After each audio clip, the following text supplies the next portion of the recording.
Beri kami pencerahan ya Tuhan, sehingga kami memperoleh hikmat bijaksana untuk mengerti kata-kata yang kami nyanyikan, untuk firman-Mu yang dijadikan lagu, bahwa lebih baik satu hari di pelataran rumah Tuhan daripada 1000 hari di tempat lain. Ya Tuhan, kami mengaku tidak sedikit lagu yang hanya keluar di bibir mulut kami, tapi sesungguhnya kami belum sungguh menghayati sampai ke lubuk sanubari kami.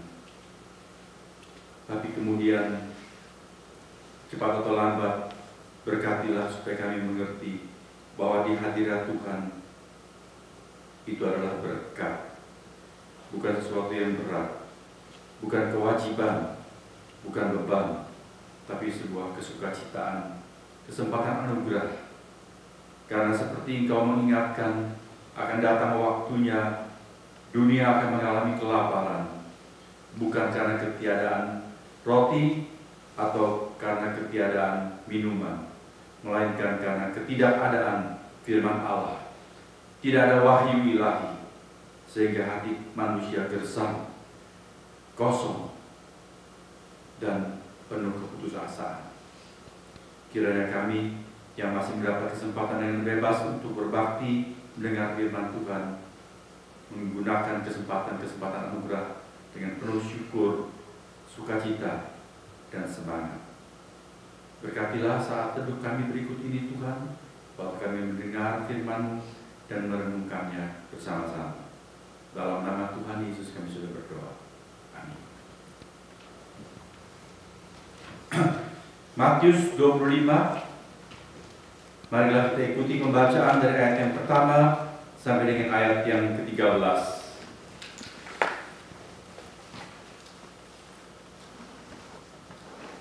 Saya akan bacakan untuk kita sekalian. Matius 25 ayat 1 sampai dengan yang ke-13. Demikian firman Tuhan.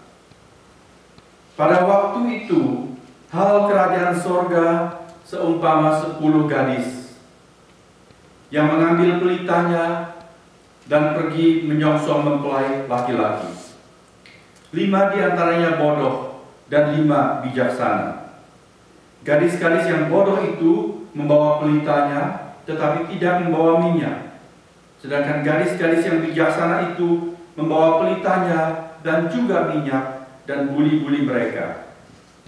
Tetapi karena mempelai itu lama tidak datang-datang juga, mengantuklah mereka semua lalu tertidur. Waktu tengah malam, terdengarlah suara orang berseru, "Mempelai datang, songsonglah dia."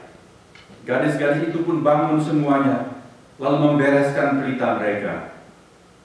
Gadis-gadis yang bodoh berkata kepada gadis-gadis yang bijaksana, "Berikanlah kami sedikit dari minyakmu itu, sebab pelita kami hampir padam." Tetapi jawab gadis-gadis yang bijaksana itu, "Tidak, nanti tidak cukup untuk kami dan untuk kamu. Lebih baik kamu pergi kepada penjual minyak dan beli di situ." Akan tetapi, waktu mereka sedang pergi untuk membelinya, datanglah mempelai itu, dan mereka yang telah siap sedia masuk bersama-sama dengan dia ke ruang perjamuan kawin. Lalu pintu ditutup. Kemudian datang juga gadis-gadis yang lain itu dan berkata, "Tuhan, Tuhan, bukakanlah kami pintu." Tetapi ia menjawab, "Aku berkata kepadamu, sesungguhnya aku tidak mengenal kamu. Karena itu, berjaga-jagalah, sebab kamu tidak tahu akan hari maupun akan saatnya." Kita baca bersama ayat 13 untuk menjadi ayat emas renungan kita. Ayat 13. "Karena itu berjaga-jagalah, sebab kamu tidak tahu akan hari maupun akan saatnya." Pembacaan Alkitab hari ini mulai dengan perkataan "pada waktu itu" di ayat yang pertama. Pada waktu itu, waktu apa, saudara-saudara?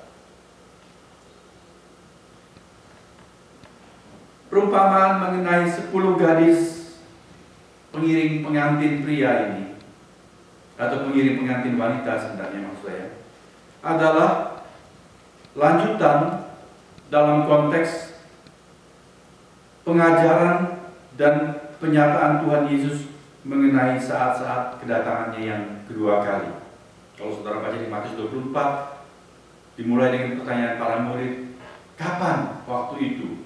Lalu Tuhan Yesus menjelaskan, ada tanda-tanda yang mendahuluinya, huru-hara perang, dan sebagainya.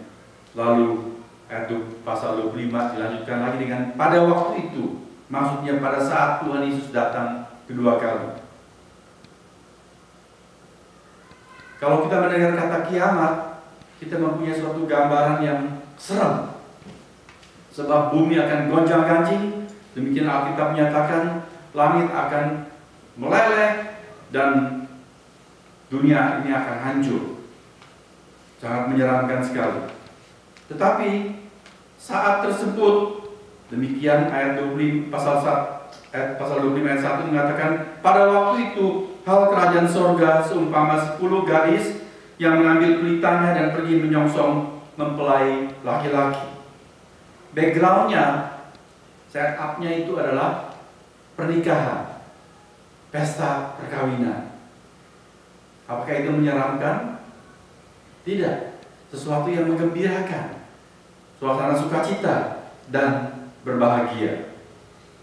Berulang kali dalam Alkitab, khususnya Perjanjian Baru, kerajaan sorga diumpamakan dan digambarkan ibarat sebuah perkawinan, pesta perkawinan, bahkan perkawinan seorang anak raja. Sang raja atas segala raja menyelenggarakan pernikahan, pesta pernikahan tersebut. Suasananya sungguh meriah. Di dalam Matius 22 dikatakan raja itu mengundang orang-orang khusus, tapi kemudian juga mengundang banyak orang, sebanyak-banyak mungkin. Di Wahyu 19 ayat 9 dikatakan, berbahagialah mereka yang diundang ke perjamuan kawin anak domba.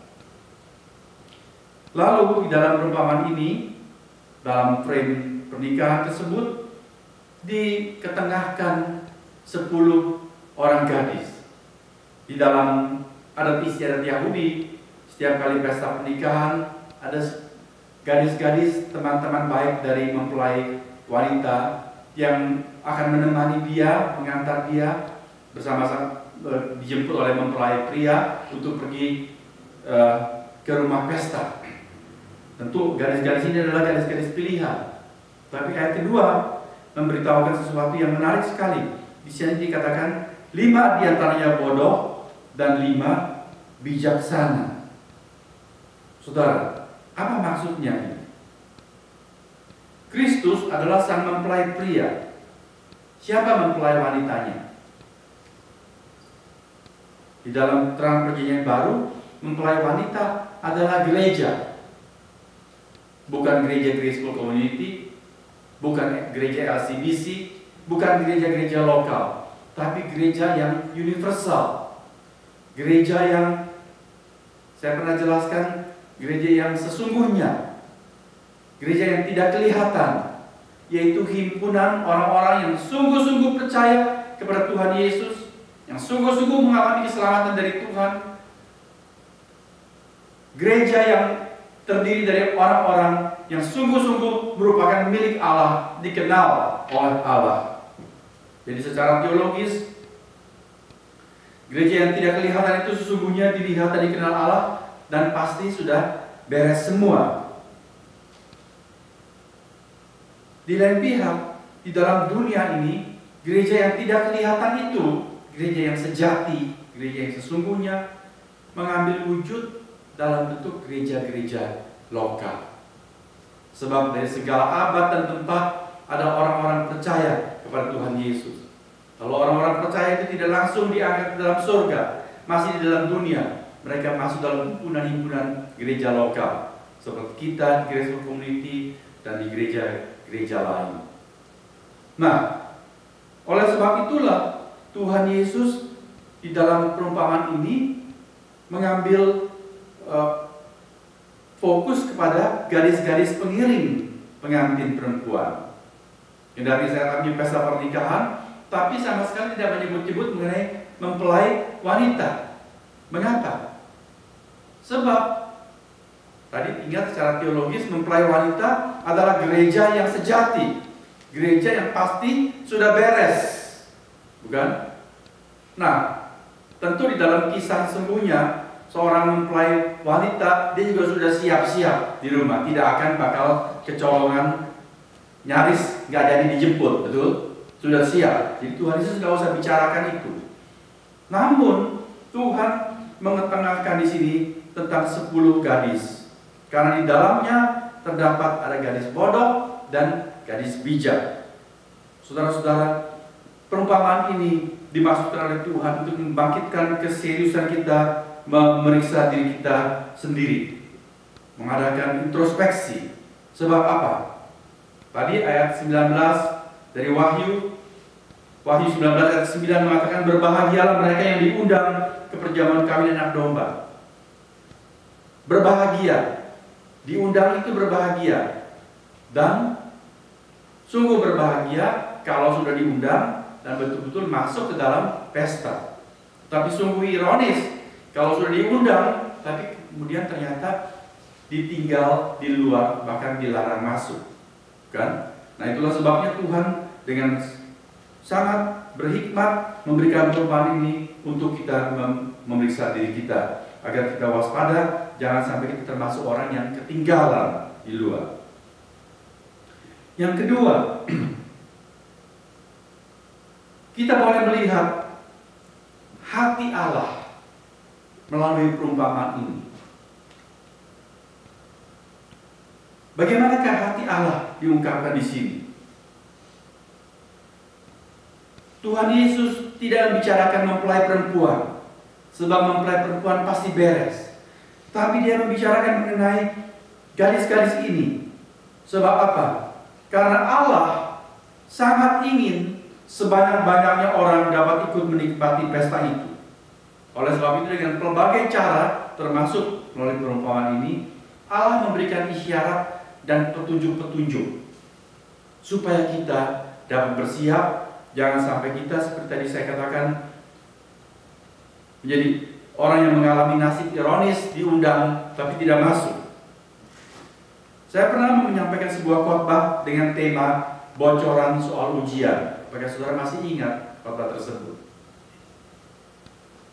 Seorang dosen yang pelajarannya sungguh sulit, tapi dia ingin mahasiswa-mahasiswanya itu bisa lulus, jangan terus-terus nunggak ulang lagi di mata kuliahnya. Maka akhirnya dosen ini yang sangat rindu mahasiswanya itu lulus, dia beritahukan minggu depan ujian terakhir. Soal-soal yang keluar sudah aku tuliskan di sini semuanya. Oke? Ini sebelum kita bubar, ini aku taruh di meja. Nanti sebelum pulang kamu boleh lihat semua. Bahkan aku sudah print semua, setiap orang boleh terima satu bundel soal-soal ujian yang pasti akan keluar. Mengapa dia berikan seperti itu, saudara-saudara? Supaya mata pelajaran yang sulit itu boleh dipelajari oleh murid-muridnya, oleh mahasiswa-mahasiswanya lebih dahulu, sehingga sangat dimungkinkan mereka tidak miss, nggak kecolongan, sebab semua sudah disiapkan. Kalau sudah diberikan juga masih nggak lulus, itu namanya apa?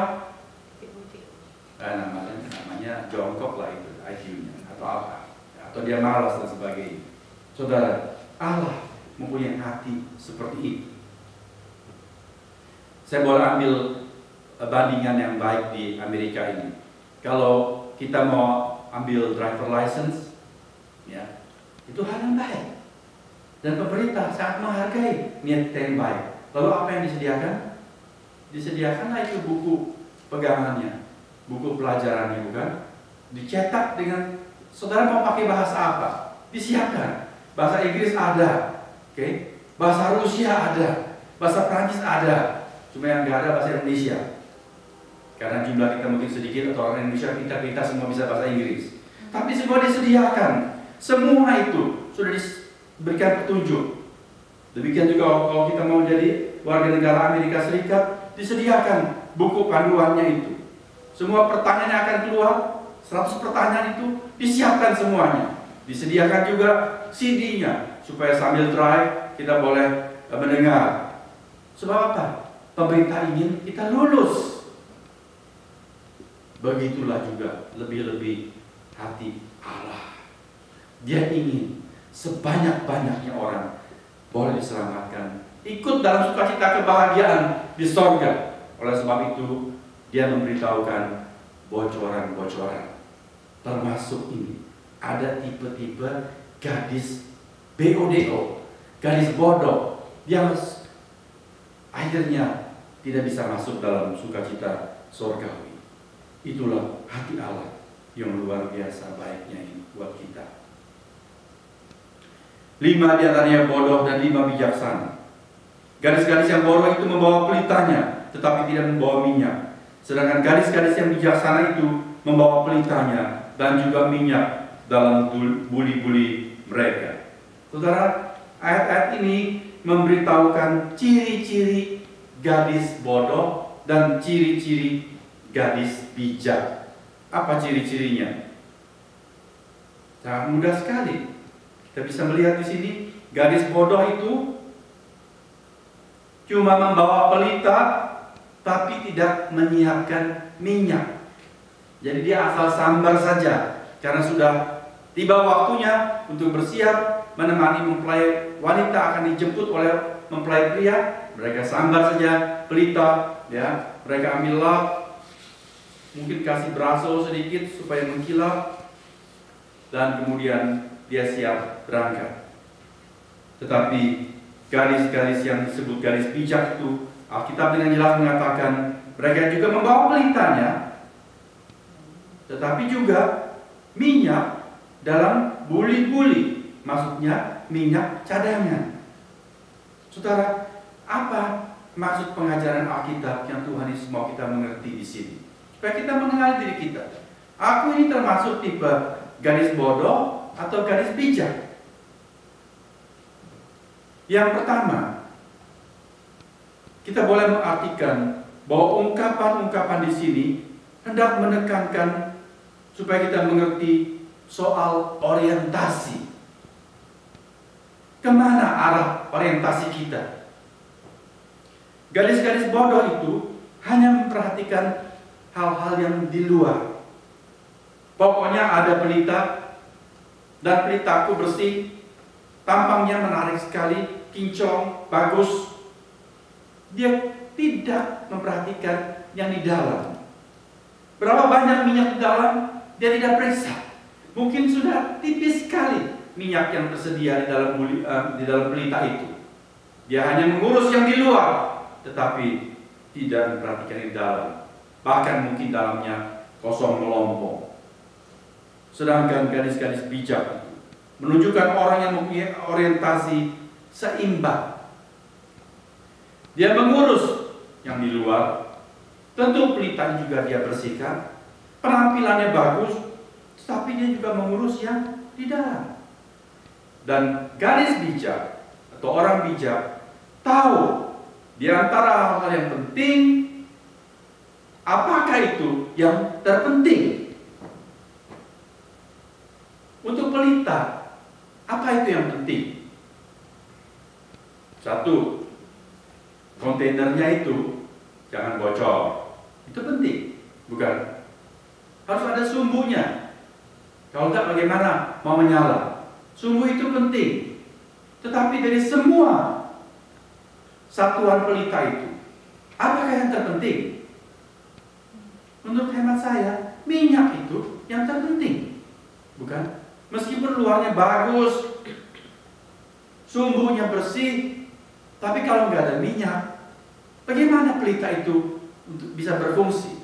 Sebab pelita itu dimaksudkan bukan untuk menjadi satu pajangan, tetapi untuk menjadi sumber penerang, bukan? Dan untuk itu, minyak menjadi komoditi yang terpenting. Seperti kalau ada senjatanya bagus, bersih, baru, tapi kalau nggak ada peluru, buat apa? Senjata itu paling perlu ada pelurunya di dalam, bukan? Jadi mengurus yang terpenting. Yang pertama adalah soal orientasi. Saudara, bagaimana kita hidup? Kemana arah orientasi kita? Apa kita tahu antara yang penting-penting dan yang terpenting, dan dengan seimbang mengurus semuanya dan lebih memberikan penekanan kepada yang terpenting. Yang kedua adalah soal aspirasi, soal minat. Gadis-gadis bodoh itu, ya mereka juga senang sekali dapat undangan, dipilih menjadi gadis pengiring mempelai wanita. Wah, mereka rasa bangga sekali. Tapi seberapa besar minat mereka sungguh-sungguh ingin berbagian di dalam prosesi pengiring mempelai wanita? Kita baru tahu ketika dibandingkan dengan gadis-gadis bijak. Sebab gadis bijak itu menunjukkan minat sungguh dalam. Dari mana kita tahu minat mereka sungguh-sungguh dalam? Mereka terus-menerus memikirkan event yang akan datang itu. Mereka sangat berbahagia karena mereka termasuk orang-orang yang dipilih menjadi pengiring mempelai wanita. Lalu mereka mulai memikirkan apa saja yang aku siapkan. Nah, saya yakin sebagai gadis mereka memikirkan juga tampilan luarnya. Mereka mungkin bikin pakaian baru, ya, gaun yang bagus. Dia pikirkan juga sepatunya. Dia pikir bagaimana dia mau set up rambutnya. Dia juga memikirkan make up. Tetapi mereka juga memikirkan tadi minyak cadangan yang tidak dipikirkan oleh gadis bodoh. Semuanya itu menunjukkan hasil dari minat yang dalam untuk event yang penting itu. Saudara-saudara, marilah kita memeriksa diri kita untuk dua hal ini. Apa kita mempunyai orientasi yang seperti Tuhan maksudkan? Bukan hanya memperhatikan hal-hal yang di luar, bukan cuma memikirkan hal-hal yang sementara, tapi juga hal-hal yang bersifat kekal. Dan minat kita akan kebahagiaan surgawi berapa besar dibandingkan dengan segala macam tawaran dunia ini. Ayat kelima menarik sekali. Tetapi karena mempelai itu lama tidak datang-datang juga, mengantuklah mereka semua lalu tertidur. Mempelai pria terlambat. Apa maksud bagian ini? Saudara, di sini dengan cara yang spesifik Tuhan Yesus sudah memberitahukan in advance bahwa kedatangannya pasti akan mengalami penundaan. Kedatangan Tuhan Yesus yang kedua kali pasti akan terlambat. Sudah beritahukan lebih dahulu. Bukan karena ada jam karet di sorga, bukan karena manajemen sorgawi yang kacau, melainkan karena panjang sabar, goodwill, dan anugerah Allah untuk manusia. Surat 2 Petrus pasal ketiga ayat 9 mengatakan, Tuhan tidak lalai menepati janjinya, sekalipun ada orang yang menganggapnya kelalaian, tetapi Ia sabar terhadap kamu, karena Ia menghendaki supaya jangan ada yang binasa, melainkan supaya semua orang berbalik dan bertobat. Mengapa Tuhan belum datang kembali? Semata-mata karena Dia masih mengulur panjang sabarnya. Dia masih menantikan pertobatan orang-orang tertentu. Mungkin di antara kita ada orang yang ditunggu oleh Tuhan. Oleh sebab itu dia belum datang. Saudara-saudara, apa kita menghargai kesempatan anugerah yang Tuhan berikan kepada kita? Di dalam keadaan penangguhan tersebut, lalu ayat 5 mengatakan mereka semua mengantuk dan tertidur. Tidur di sini bukan dosa, karena bukan hanya gadis bodoh, tapi gadis bijak juga tertidur. Itu adalah soal yang wajar, kebutuhan yang normal. Sudah letih, tidur, it's okay. Karena memang demikianlah siklusnya. Ada waktu untuk bekerja, ada waktu untuk beristirahat. Tetapi yang pasti gadis-gadis bijak itu, yang penting mereka mempunyai sesuatu yang lebih, yaitu mereka siap. Saudara, buat kita sekarang, Roma 13 ayat 11 mengatakan, waktu kedatangannya sudah semakin dekat. Of course, Matius ditulis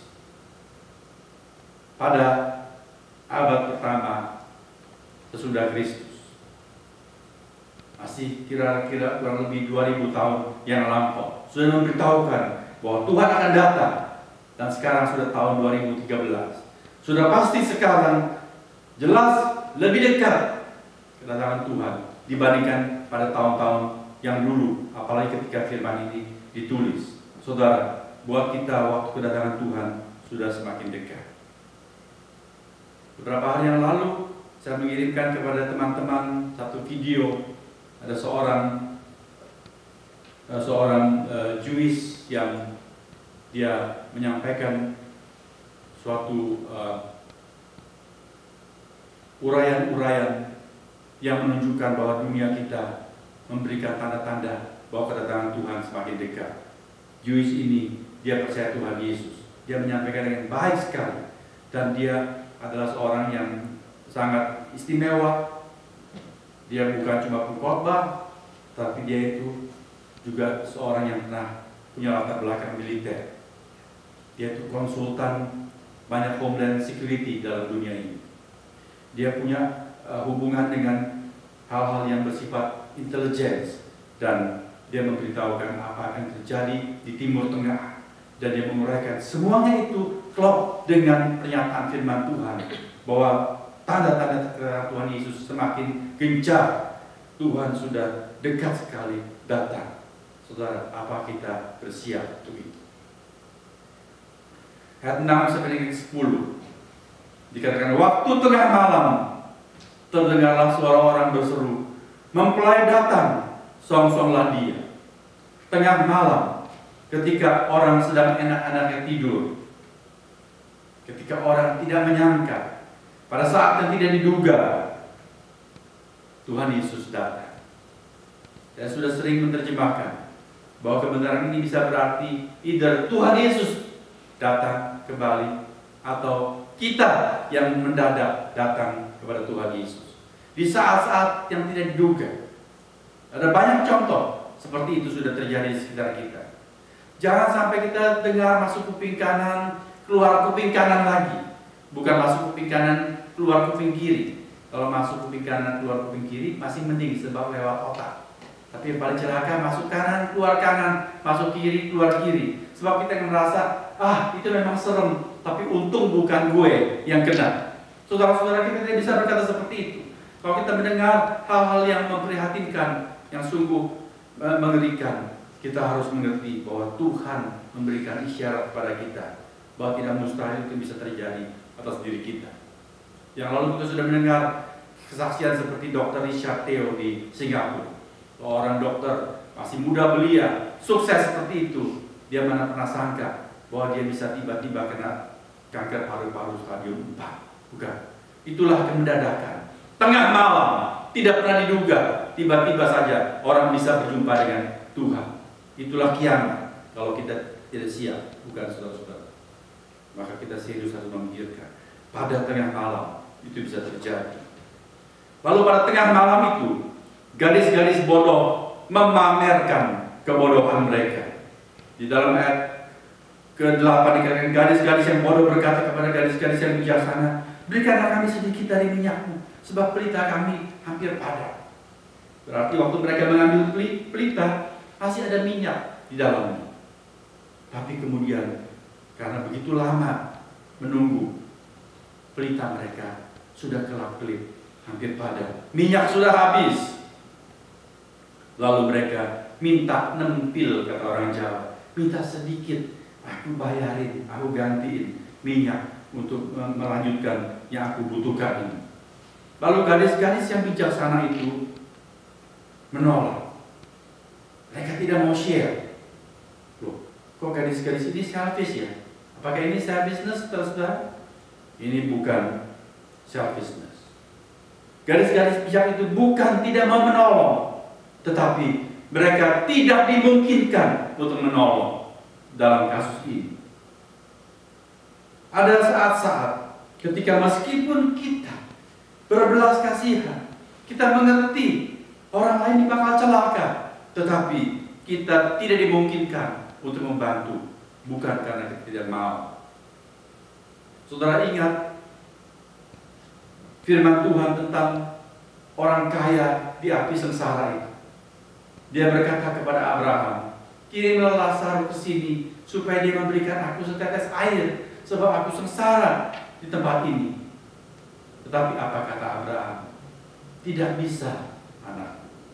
Sebab di antara kamu dengan kami ada jurang yang tidak terseberangi. Kalaupun sampai memang dibolehkan pergi ke sana, toh tidak dimungkinkan.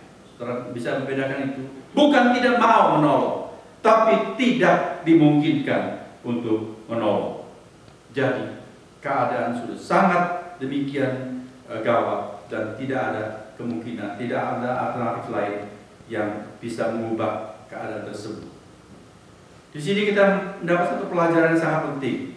Sudah berkali-kali kita dengar bahwa setiap orang, setiap pribadi harus siap dan harus punya untuk dirinya sendiri. Kita tidak bisa nimbrung kepada orang lain.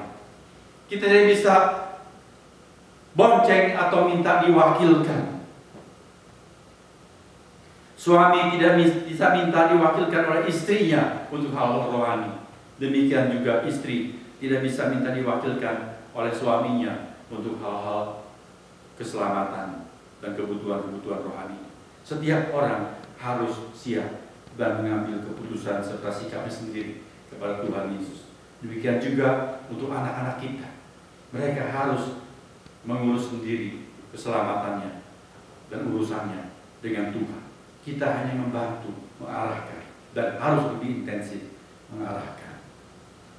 Yang kedua, jangan riset pertobatan diranjang kematian. Seperti gadis-gadis bodoh ini, kemudian mereka menggunakan kesempatan terakhir, pergi mencari penjual minyak. Ini hanya sebuah alur kisah. Kita tidak tahu apa yang maksudnya penjual minyak, tapi hanya sebuah alur cerita. Mereka berusaha di kesempatan terakhir, tetapi tidak ada kesempatan terakhir. Karena waktu mereka kembali, entah mereka dapat minyak itu atau tidak, pintu sudah tertutup. Ayat ke-10 sangat tragis sekali. Dikatakan di sini, akan tetapi waktu mereka sedang pergi untuk membelinya, datanglah mempelai itu, dan mereka yang telah siap sedia masuk bersama-sama dengan dia ke ruang perjamuan kawin, lalu pintu ditutup. Siapa yang masuk, saudara? Hanya yang telah siap sedia. Oleh sebab itulah tema hari ini, siap sedia untuk ikut berpesta. Apa kita bersiap sedia dan sudah siap senantiasa? Pintu ditutup, pintu kesempatan itu ditutup. Tidak lagi ada anugerah. Ayat 11, kemudian datang juga gadis-gadis yang lain itu dan berkata, Tuhan, Tuhan, bukakanlah kami pintu. Tetapi ia menjawab, aku berkata kepadamu, sesungguhnya aku tidak mengenal kamu. Kemungkinan besar semenjak tadi kita mungkin bertanya-tanya, apa sih artinya pelita itu? Apa arti minyak dan sebagainya? Saudara, dalam khotbah ini saya sama sekali tidak mau menguraikan apa arti pelita dan apa arti minyak, dan mungkin tidak perlu diuraikan juga. Sebab penekanan utama di sini, kesatu adalah kesiapan, yang kedua yang paling menentukan adalah apakah Tuhan mengenal kita atau tidak. Sebab ketika gadis-gadis bodoh itu berseru-seru, Tuhan, bukakanlah kami pintu, tetapi sang Tuhan itu menjawab, sang mempelai pria, aku berkata kepadamu, sesungguhnya aku tidak mengenal kamu. Yang terpenting di sini adalah dikenal oleh Tuhan. Apa kita merasa mengenal Tuhan? Itu baik. Tetapi lebih penting lagi, apa kita dikenal oleh Tuhan. Memiliki personal relationship dengan Tuhan. Dan dengan teratur menjalin persahabatan dengan Tuhan. Di dalam Amplified New Testament Bible, ayat ini terjemahkan ketika Tuhan berkata, aku tidak mengenal kamu. Diterjemahkan, I'm not acquainted with you. Aku nggak familiar dengan kamu. Ya, aku nggak biasa mengenal kamu. Itu menunjukkan hal yang perlu tentang keteraturan menjalin encounter, pertemuan, dan persahabatan. Sahabat-sahabat dari mempelai wanita tentu tidak mustahil juga merupakan sahabat dari mempelai pria, bukan? Kalau mereka sedang dating bersama-sama, lalu teman-teman mempelai perempuan ini yang sang Tuhan sudah biasa mengenalnya. Itu maksud penekanan yang sangat penting sekali. Tuhan mengenal siapa miliknya. Saudara-saudara, apa kita mempunyai hubungan pribadi dan senang menjalin hubungan dengan Tuhan? Tapi Tuhan sungguh-sungguh mengenal kita. Bukan Tuhan lupa-lupa ingat, aku rasanya nggak kenal kamu. No, Dia sungguh tahu pasti siapa miliknya. Yohanes 10 mengatakan, gembala yang baik itu mengenal dombanya dengan namanya. Tuhan mengenal kita satu persatu. Oleh sebab itu, Tuhan menutup perumpamaan ini dengan berkata, karena itu berjaga-jagalah, bersiap-sedialah kamu, sebab kamu tidak tahu akan hari maupun akan saatnya. Saudara, bagaimana kita tahu bahwa kita ini siap sedia, berjaga-jaga? Ini hal yang penting. Saya mau mengartikan hal tersebut dengan beberapa poin berikut ini. Yang pertama, di dalam 2 Petrus pasal ketiga ayat ke-10 dan 11 dikatakan, hari Tuhan akan tiba seperti pencuri. Pada hari itu langit akan lenyap dengan gemuruh yang dahsyat, dan unsur-unsur dunia akan hangus dalam nyala api, dan bumi dan segala yang ada di atasnya akan hilang lenyap. Perhatikan ini.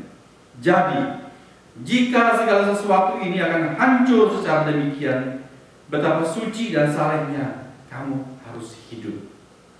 Jadi, bagaimana kita mewujudkan dan atau mengetahui kita ini sungguh siap dan merindukan, sungguh-sungguh merindukan event tersebut? Firman Tuhan mengatakan, kalau kamu sungguh-sungguh tahu hal ini akan terjadi, maka betapa kamu harus hidup dengan suci dan saleh. Jadi yang pertama, bila kita sungguh merindukan hari kedatangan Tuhan yang kedua kali itu, tanda kesiapan pelita dengan minyaknya adalah pertama, hidup kudus. Bukan berarti kita tidak pernah gagal, tetapi kita tidak menyukai dosa. Kita mencintai kesucian. Kita mengejar kekudusan. Kita belajar bagaimana menang atas dosa. Kita tidak mau tinggal di dalam kehidupan yang Tuhan tidak suka. Itu yang pertama, hidup kudus. Yang kedua, Kolose pasal 3 ayat 1 dan 4, 1-4 mengatakan demikian. Karena itu, kalau kamu dibangkitkan bersama dengan Kristus, artinya kita sudah menjadi satu dengan Kristus, mati bersama dengan Kristus, hidup baru bersama dengan Kristus, carilah perkara yang di atas di mana Kristus ada, duduk di sebelah kanan Allah. Pikirkanlah perkara yang di atas, bukan yang di bumi, sebab kamu telah mati dan hidupmu tersembunyi bersama dengan Kristus di dalam Allah. Dan apabila Kristus yang adalah hidup kita menyatakan diri kelak, kamu pun akan menyatakan diri bersama dengan Dia dalam kemuliaan. Jadi kalau kita sungguh-sungguh menjadi milik Kristus, kita sungguh-sungguh seperti gadis-gadis bijaksana itu, mempunyai minat yang besar akan pesta perkawinan anak domba Allah itu, marilah kita senantiasa banyak memikirkan dan merindukan surga. lebih daripada memikirkan hal-hal di dunia ini. Pikiran kita terbukti dari percakapan kita. Sesama orang beriman, kita belajar suka membicarakan hal-hal rohani. Kalau sedang fellowship di meja makan, ngobrolnya jangan makanan dulu. Coba pikirkan hal-hal yang baru kita dengar dari firman Tuhan. Apa yang belum dimengerti, coba kita bahas. Bukan. Jangan berbicara hanya mengenai gadget, mengenai temuan-temuan teknologi yang canggih-canggih. Berbicaralah, tukar pikiran, kesaksian-kesaksian yang saling menguatkan. Menyukai kontemplasi, perenungan-perenungan yang membangun kehidupan moral spiritual kita. Rindukanlah Dia lebih dari segala sesuatu. Itu tanda kesiapan kita seperti gadis-gadis bijaksana. Yang ketiga, Tuhan Yesus bersabda, "Janganlah kamu mengumpulkan harta di bumi. Di bumi ngengat dan karat merusakkannya, dan pencuri membongkar serta mencurinya. Tetapi kumpulkanlah bagimu harta di sorga. Di sorga ngengat dan karat tidak merusakkannya, dan pencuri tidak membongkar serta mencurinya. Karena di mana hartamu berada, di situ juga hatimu berada. Di mana hartamu berada, di situ juga hatimu berada." Saudara, apakah harta kita di surga atau di bumi? Apa kita ini gadis bodoh atau gadis bijaksana? Kita akan tahu bagaimana sikap kita terhadap harta. Apakah harta memperbudak kita, atau kita menjadi tuan atas harta benda? Kita mengelola berkat-berkat bendawi ini dengan bijaksana, menggunakan sebagaimana patutnya digunakan. Tidak semata-mata hanya untuk hal-hal yang bersifat bumiah dan duniawi, tetapi kita menyimpan harta di dalam kekekalan.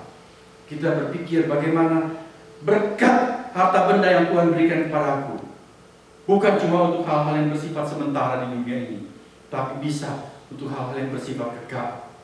Mengikat persahabatan dengan Allah dengan menggunakan harta kita. Saudara, hal-hal yang 3 poin terakhir ini menjadi hal-hal yang praktis untuk mengukur apa kita ini gadis bodoh atau gadis bijaksana. Kiranya Tuhan memberikan kita sungguh mengerti kebenaran tersebut dan menerjemahkan dalam hidup kita sehari-hari. Amin.